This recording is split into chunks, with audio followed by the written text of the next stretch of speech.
అలాగే ఈ debate point కార్యక్రమాన్ని నిర్వహిస్తున్నటువంటి ప్రణయ్ గారికి, వీక్షిస్తున్న ప్రేక్షకులందరికీ కూడా నమస్కారం అండి. అయితే ఈరోజు ఈ యొక్క కేంద్ర ప్రభుత్వం నిర్వహిస్తున్నటువంటి ఏ కార్యక్రమం అయినా కూడా అక్కడ మతపరమైన నినాదాలు చేయించడం, ప్రభుత్వ కార్యక్రమాన్ని ఒక రాజకీయ పార్టీ బహిరంగ సభలాగా నిర్వహించడం, ఇలాంటి పనులు చేస్తూ ప్రజాస్వామ్యాన్ని కూలి చేస్తూ ఈరోజు రాష్ట్ర ముఖ్యమంత్రి గారు ఈ కార్యక్రమంలో పాల్గొనలేదడం చాలా తప్పు. ఎందుకంటే ఉదాహరణకి మమతా బెనర్జీ గారు ప్రతి కార్యక్రమంలో పాల్గొన్నారు. వెస్ట్ బెంగాల్ సీఎం గా ఉండి పాల్గొన్న ప్రతి కార్యక్రమాన్ని కూడా ఆవిడ్ని ఇరిటేట్ చేయటము, ఒక ప్రభుత్వ కార్యక్రమాన్ని ప్రైవేటు కార్యక్రమంగా నిర్వహిస్తూ ఈ రకంగా దాన్ని ప్రజాస్వామ్యాన్ని కూలీ చేయడం వల్ల ఈ యొక్క కార్యక్రమంలో ముఖ్యమంత్రులు పాల్గొనలేరు. అంతే తప్పించి దీన్ని రాజకీయ కోణంగా చూడాల్సిన అవసరం లేదు. ఎంతో మంది ముఖ్యమంత్రులు ఆ రోజు మన్మోహన్ సింగ్ గారు అధికారంలో ఉన్న రోజు, ప్రధానమంత్రి ఉన్న రోజు ఎంతో మంది బీజేపీ ముఖ్యమంత్రులు కూడా ఈ యొక్క మధ్యప్రదేశ్ ముఖ్యమంత్రి కానీ, రాజస్థాన్ ముఖ్యమంత్రులు కానీ, ఆ రోజు అధికారంలో ఉన్నటువంటి ముఖ్యమంత్రులు ఎంతో మంది కూడా గైరాజరవడం జరిగింది. ఆ రోజు లేనటువంటి సమస్య ఈ రోజు కొత్తగా బీజేపీ అధికారంలోకి వచ్చిన తర్వాత తీసుకురావడం చాలా శోచనీయం అండి. ఇప్పుడు గతంలో మనం చూసుకుంటే 3 సార్లు కూడా సీఎం కేసీఆర్ కి సంబంధించి మోదీ తెలంగాణకు వచ్చారు.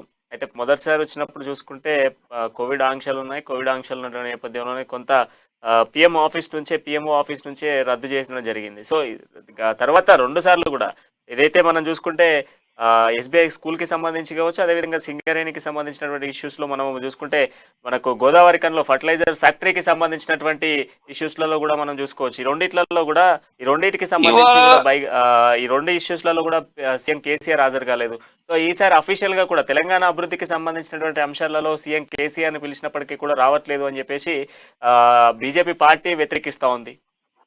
రామగుండం ఫెర్టిలైజర్ విషయంలో ఎన్నోసార్లు రాష్ట్ర ప్రభుత్వం స్పందించి కేంద్ర ప్రభుత్వానికి ఎన్నో వినతులు ఇచ్చినప్పటికీ వాళ్ళ రాజకీయ లబ్ధి కోసం చివరి నిమిషంలో ఈ కార్యక్రమం చేయటము, అలాగే ముఖ్యమంత్రి రాకుండా ఉండడం కోసం 24 గంటల ముందర ఈ యొక్క కార్యక్రమం ఆల్రెడీ ప్రీ కార్యక్రమాలు ఉంటాయి. ముఖ్యమంత్రికి కూడా ఒక 1 వీక్ కార్యక్రమాలు ఆల్రెడీ ఫిక్స్ అయి ఉంటాయి. అలాంటిది ముందర నోటీస్ లేకుండా ఒక 24 గంటల్లో ఈరోజు మీకు ఈ యొక్క సమయం కేటాయించాం, మీరు రమ్మని చెప్పడము ఇది సబబు కాదు. ప్రతిదీ రాజకీయ కోణంలో చుట్టం భారతీయ జనతా పార్టీకి అలవాటైపోయింది. ఈరోజు రామగుండం విషయంలో కానీ, అలాగే తెలంగాణ అభివృద్ధిలో ఏ మాత్రం పాత్ర లేకుండా కేవలం రాజకీయ లబ్ధి కోసం ఒక నయా పైసా సహకారం లేకుండా కేవలం ఓట్ల కోసం చేస్తున్నటువంటి ఈ జిమ్మిక్కుల్లో మళ్ళీ ముఖ్యమంత్రిని బదనాం చేయడం కోసం ఈరోజు కొత్తగా భారతీయ జనతా పార్టీ ఈ పాట మొదలుపెట్టింది. ఆ రోజు భారతీయ జనతా పార్టీ అధికారంలో కొన్ని రాష్ట్రాల్లో ఉన్నప్పుడు, ప్రధానమంత్రిగా కాంగ్రెస్ పార్టీ ఉన్నప్పుడు ఎంతో మంది ముఖ్యమంత్రులు దాన్ని బాయ్కాట్ చేశారు. ఆ రోజు లేనటువంటి ఇబ్బంది అంటే వాళ్ళు చేస్తే రాజకీయం కాదు, ఇవాళ వేరే పార్టీలు చేస్తే రాజకీయం అనేది చాలా తప్పైనటువంటి విషయంగా నేను భావిస్తున్నా.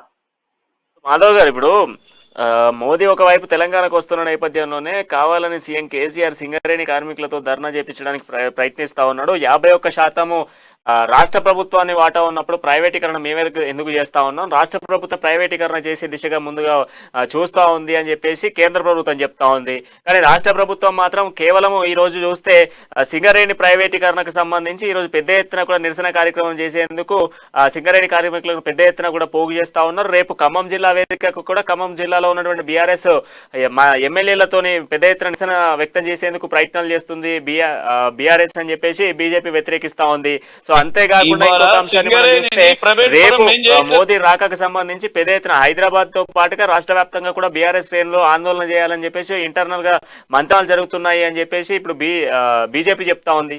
అవునండి, సింగరేణి తెలంగాణ యొక్క గని. సింగరేణి అనేది ఒక తలమానికమైనటువంటిది వాళ్ళ తెలంగాణలో. దాన్ని ప్రైవేట్ పరం చేస్తూ ఇది బీఆర్ఎస్ పార్టీ చెప్పట్లే, అక్కడున్న ఏ కార్మికుడిని అడిగినా చెప్తాడు ఈ రకంగా అన్యాయం జరుగుతోంది. భారతీయ జనతా పార్టీ మొసలు కన్నీరు గారుస్తూ ఈరోజు సింగరేణిని ప్రైవేట్ పరం చేయబోతోంది అన్నది ఇవాళ పార్టీ వైఖరి కాదు. అక్కడ పనిచేస్తున్నటువంటి ఏ కార్మికుడైనా చెప్తాడు, తెలంగాణలో నివసిస్తున్నటువంటి ఎవరైనా ఆ విషయాన్ని స్పష్టంగా చెప్పడం జరుగుతుంది. వాళ్ళు ఉత్తగా బదనాం చేయడం కోసం 51% మీ కింద ఉంది, 49% మేము ఎట్లా చేస్తాము, ఇవన్నీ చౌకబారు విమర్శలు. వాళ్ళ యొక్క ఉనికి కాపాడుకోవటం కోసం భారతీయ జనతా పార్టీ చేస్తున్నటువంటి విమర్శలు. ఇది క్లియర్ గా ఇవాళ అందరికీ తెలుసు ఏ రకంగా ప్రైవేట్ పరం చేస్తుంది, ఏ రకంగా అదానికి సింగరేణిని కట్టబెట్టడానికి ఈ యొక్క కేంద్ర ప్రభుత్వం పనిచేస్తుంది అన్న విషయము ఇవాళ ఎవరిని అడిగినా కూడా చెప్తారు. దీని గురించి ప్రత్యేకించి మళ్ళీ చర్చించాల్సినటువంటి అవసరం లేదు, ఎవరైనా చెప్పగలిగినటువంటి విషయం.